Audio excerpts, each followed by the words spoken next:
স্বাগতম সকলোকে মোৰ স্মাৰ্ট ক্লাছলৈ। আজিৰ আমি স্মাৰ্ট ক্লাছ বিশেষকৈ জ্ঞান সাগৰ সলিউশনৰ স্মাৰ্ট ক্লাছ তোমালোকৰ বাবে আনিছো এটা নতুন বিষয়বস্তু। অসম শ্ৰেণীৰ ভূগোল, অসমৰ ভূগোল ইয়াত কেইবাটাও সমস্যাৰ বিশ্লেষণ কৰিম। তোমালোকে ইতিমধ্যে স্ক্ৰীনত দেখিছাই।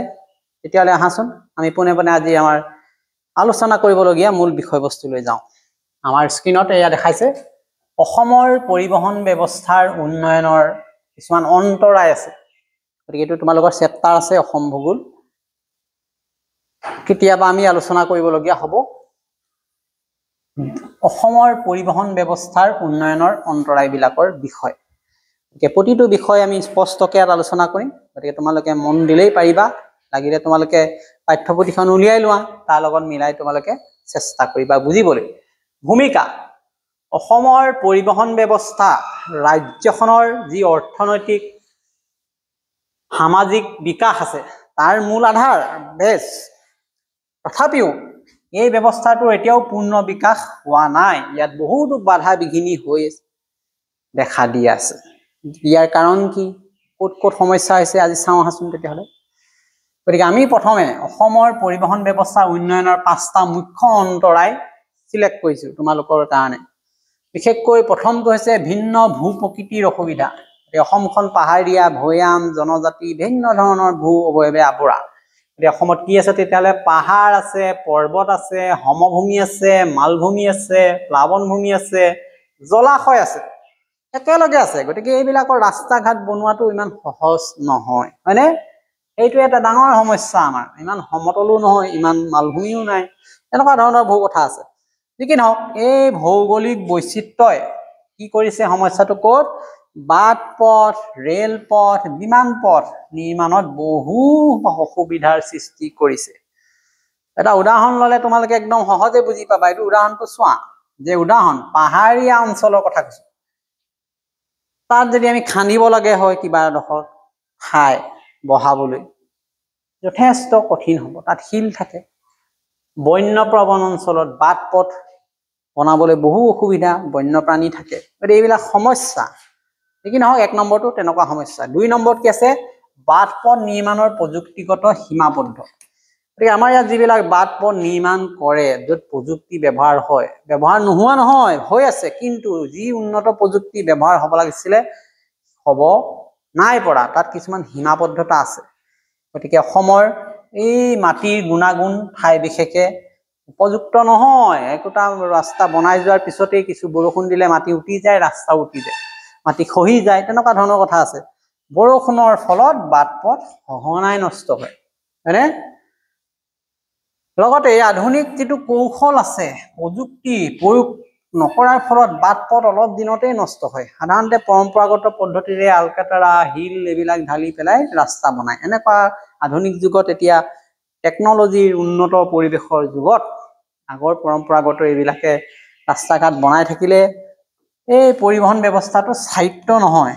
2 বছৰ 3 বছৰ পিছত আকৌ বেয়া হৈ যায়। গতিকে এইবিলাক সমস্যাৰ সন্মুখীন হৈ থাকিবলগীয়া হৈছে। আৰু এটা সমস্যা, পৰ্যটন উদ্যোগৰ বিকাশৰ অভাৱ।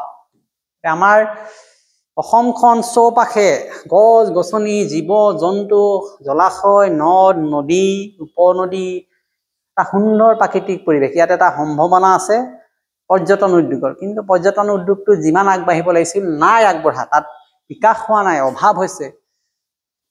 বিপুল সম্ভাৱনা থাকিলেও ইয়াৰ বিকাশৰ বাবে পৰ্যাপ্ত ব্যৱস্থা নাই। যিবিলাক আন্তঃগাঁথনি সেইবিলাকৰ অভাৱ। বিশেষকৈ পৰ্যটন উদ্যোগ বিকাশ যেতিয়া হ'ব, তেতিয়া পৰিবহন ব্যৱস্থাটো স্বাভাৱিকভাৱে উন্নত হয়। আৰু এই পৰ্যটনৰ উন্নয়ন হ'লেহে এই পথবিলাক, ৰেলপথ, বিমান পথ সকলোবিলাক সংযোগ হ'ব। যোগাযোগ হ'লে উন্নত হ'ব ঠাইখন। গতিকে বিভিন্ন কাৰণতে হওক, মূলধনৰ অভাৱেই হওক বা বিভিন্ন ধৰণৰ কাৰিকৰী কাৰকৰ কাৰণেই হওক, এই ক্ষেত্ৰত কিন্তু পিছ পৰি আছে অন্য ৰাজ্যতকৈ। 4 নম্বৰ, সামাজিক আৰু ৰাজনৈতিক অস্থিৰতা। গতিকে আমাৰ অসমৰ সমাজখন অলপ বেলেগ। ৰাজনৈতিক অস্থিৰতাই দেখা দিয়ে, বিভিন্ন সমস্যাই সঘনাই। ইয়াত বিভিন্ন জাতি জনজাতি, ধৰ্ম, ভাষা, সংস্কৃতি, পৰম্পৰা লোক বাস কৰে। তেওঁলোকৰ মাজত সঘনাই সংঘাত হয়, গোষ্ঠীগত সংঘাত 1 নম্বৰ, সাম্প্ৰদায়িক সংঘাত 2 নম্বৰ, উত্তেজনা উগ্ৰপন্থী কাৰ্যকলাপ 3 নম্বৰ, ৰাজনৈতিক স্থিৰতা, চৰকাৰ সলনি হোৱা বগনাই, এইবিলাক বহু ধৰণৰ দেশী বিদেশী বিনিয়োগকাৰীসকল অসমলৈ আহিবলৈ অসুবিধা পায়, তেওঁলোকৰ জীৱনৰ নিৰাপত্তা নাই, ধনৰ নিৰাপত্তা নাই, গতিকে অসমখন লাহে লাহে পিছ পৰিছে। এইবিলাক সমস্যা সমাধান কৰিবলৈ হ'লে পৰিৱেশটো উন্নত হ'বই লাগিব। ইয়াৰ প্ৰভাৱত এই পৰিবহণ ব্যৱস্থাই বহু ক্ষেত্ৰত অৰিহণা যোগায়। ঠিক তেনেকৈ 5 নম্বৰ কথাটো হ'ল চৰকাৰী যিবিলাক আঁচনি প্ৰস্তুত কৰা হয় সেই আঁচনিবিলাক সঠিকভাৱে ৰূপায়ণ নহয়। চৰকাৰে পৰিকল্পনা কৰে, ধনো ব্যয় কৰে, কিন্তু যেতিয়া কাৰ্যকৰী কৰিবলৈ যায় তাত বহু ধৰণৰ বিষয়বস্তু সমস্যাই দেখা দিয়ে। ৰাজনৈতিক সমস্যা, সামাজিক সমস্যা, ধৰ্মীয় সমস্যা, প্ৰাকৃতিক সমস্যা, গতিকে যিটো উপযোগী পৰিবহণ ব্যৱস্থা হ'ব লাগিছিল সেইবিলাক হৈ উঠা নাই।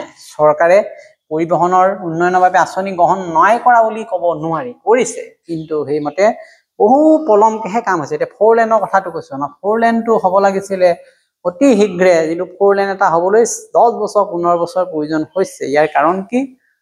এইবিলাক ৰাজনৈতিক অস্থিৰতা, সামাজিক অস্থিৰতা, মানুহৰ মাজত বুজাবুজিৰ অভাৱ, তেনেকুৱা ধৰণৰ কথা আহি পৰে। ফলত পৰিবহণ ব্যৱস্থাটোৰ দ্ৰুত উন্নয়ন অসমত হোৱা নাই।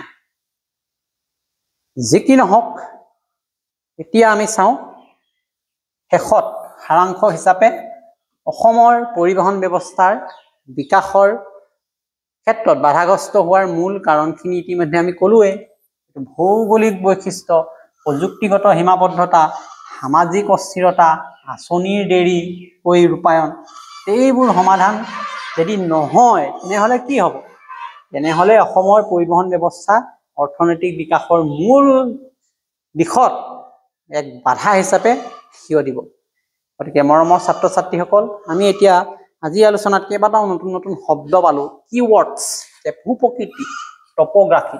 এই টপ'গ্ৰাফীয়ে অসমৰ গোটেই ব্যৱস্থাটো, জনগাঁথনিটো বা পৰিবহণ ব্যৱস্থাটোক নিয়ন্ত্ৰণ কৰি আছে। পাহাৰ, সমভূমি, জলাশয়, এইবিলাকৰ প্ৰণালী, গঠন প্ৰণালী, পৰিবহণ ব্যৱস্থা, সামগ্ৰী চলাচল ব্যৱস্থা, মানুহ বা যাতায়াত ব্যৱস্থা, এইবিলাক আমি ইয়াত অন্তৰ্ভুক্ত কৰিছোঁ।